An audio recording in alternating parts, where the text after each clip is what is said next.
আজকে একটা অন্যরকম রান্না করব। এই জন্য প্রথমে একটা পেঁয়াজ কুচি কুচি করে কেটে নিলাম, একটা বেগুন লম্বালম্বিভাবে কেটে নিলাম, এরপর নিয়ে নিলাম সব ধরনের মশলা একটু একটু করে, পরে পরিমাণ অনুযায়ী আরও অ্যাড করা যাবে।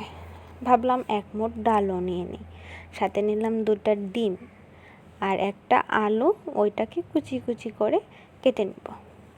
সবগুলা কাটাকুটি হয়ে গেলে এবার রান্না বসানোর পালা। তো আমি রাইস কুকারে রান্নাটা করব। প্রথমে একটু তেল দিয়ে ওইটা গরম করে নিলাম, পরে সবগুলো একসাথে দিয়ে দিলাম, পেঁয়াজ আলু আর ডাল।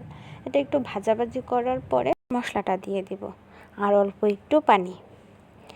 এরপর কিছুক্ষণ রান্না করা হয়ে গেলে বেগুনটা দিয়ে দিব। বেগুন দিয়ে কিছুক্ষণ নাড়াচাড়া করে সবটা মশলা মিক্স করার পর একটু পানি দিয়ে ঢেকে দেব।